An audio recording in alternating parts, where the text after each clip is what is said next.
नमस्कार दोस्तों, मैं मुकेश और अपने YouTube चैनल में आप सभी सुनने वालों का स्वागत करता हूं। रात का समय था, सर्दी अपने पूरे जोर पर थी। एक बड़ी बारात बसों में बैठकर एक गांव की ओर जा रही थी। गांव का नाम था देवरा।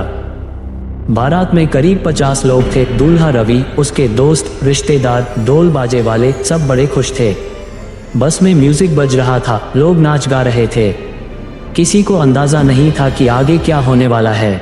रास्ता थोड़ा सुनसान और लंबा था, चारों तरफ घना जंगल और ठंडी हवा। एक जगह ड्राइवर ने बस रोकी और कहा, साहब, लगता है रास्ता गड़बड़ हो गया है। जीपीएस तो कुछ और दिखा रहा है। दूल्हे का दोस्त सोनू बोला, यार, गांव तो पास ही होना चाहिए, फिर भी इतनी देर हो गई। तभी सामने एक बुजुर्ग औरत दिखाई दी, सफेद साड़ी में, हाथ में एक लाठी।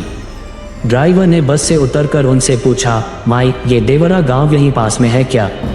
बुजुर्ग औरत धीरे से बोली, देवरा, वहां मत जाओ बेटा, वो गांव अब नहीं रहा। सब चौंक गए। मतलब क्या? हम तो वही बारात लेकर जा रहे हैं, रवि बोला। औरत ने सिर्फ इतना कहा, जो वहां गए वो लौटे नहीं। इतना कहकर वह झाड़ियों के बीच गायब हो गई।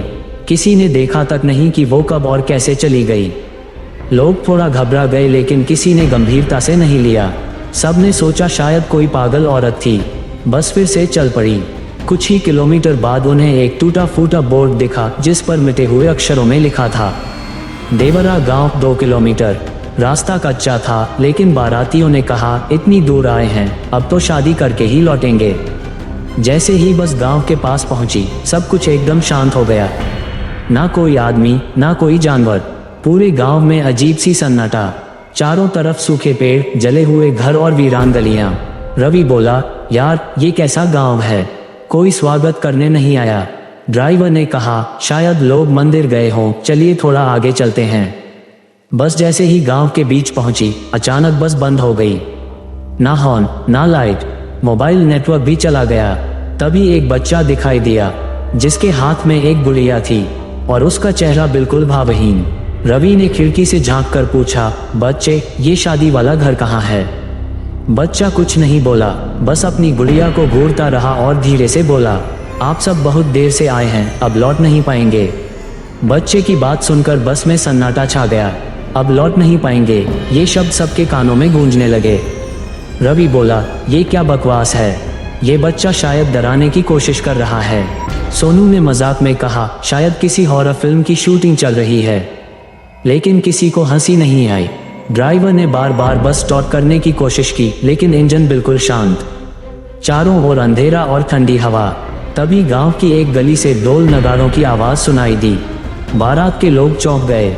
लगता है कोई हमारे स्वागत के लिए आया है, रवि बोला। सब बस से उतरकर आवाज की ओर बढ़े।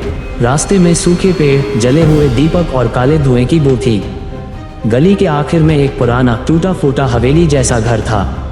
घर के दरवाजे अपने आप खुल गए। अंदर अंधेरा था, लेकिन किसी ने दिया जला रखा था।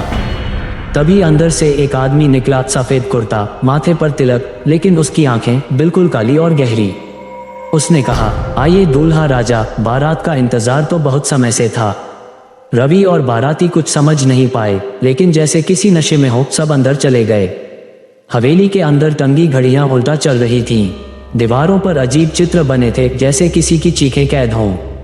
और फिर वहां आए एक दुल्हन, लाल जोड़ा, घूंघट में चेहरा छिपा हुआ, लेकिन उसके पैर जमीन से ऊपर थे, हवा में तैरते हुए। एक बाराती चिल्लाया, उसके पैर उल्टे हैं। सबके चेहरे सफेद पड़ गए। डर के मारे कई लोग बाहर भागे, लेकिन दरवाजा बंद हो चुका था। बाहर कोई रास्ता नहीं। रवि ने हिम्मत जुटाकर पूछा, तुम कौन हो? दुल्हन ने घूंघट हटाया और उसका चेहरा इंसान का नहीं था। वह जल चुका था, आंखें गड्ढों जैसी और मुंह से खून टपक रहा था। वह चिल्लाए, जिस दिन मेरी बारात इस गांव में नहीं आई थी, उसी दिन से मैं इंतजार कर रही हूँ। अब हर बारात यहीं रुकती है, हमेशा के लिए। सभी बाराती एक एक कर गायब होने लगे, जैसे किसी ने उन्हें निगल लिया हो। रवि की चीख सुनाई दी और फिर सन्नाटा। अगले दिन सुबह एक राहगीर वहां से गुजरा। गांव वीरान था, लेकिन जमीन पर बिखरे थे शादी के फूल, टूटे ढोल और एक बस की चाबी। और बोर्ड पर किसी ने खून से लिखा था, बारात आई थी, लेकिन लौटकर कभी नहीं गई। क्रमश 3 में उस रहस्य की जड़ तक जाएं। 3 दिन बीत चुके थे। रवि की बारात गायब हो चुकी थी। ना बस मिली, ना कोई आदमी। पुलिस ने केस बंद कर दिया, कहकर कि बारात कभी पहुंची ही नहीं। लेकिन एक शख्स बच गया था, सोनू। वो बारातियों में सबसे पीछे था। जब सब हवेली के अंदर जा रहे थे, उसे जोर से पेशाब लगी थी। वो थोड़ी दूर झाड़ियों में चला गया। उसी दौरान हवेली के दरवाजे अपने आप बंद हो गए। वो भागा, चिल्लाया, लेकिन देर हो चुकी थी।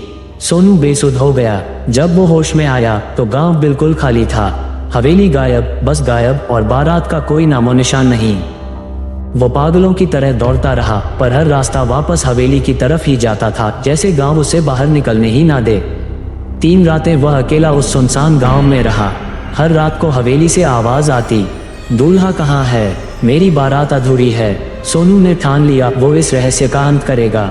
अगली रात वो उसी जले हुए मंदिर में गया जहाँ एक बुजुर्ग पुजारी की आत्मा दिखती थी।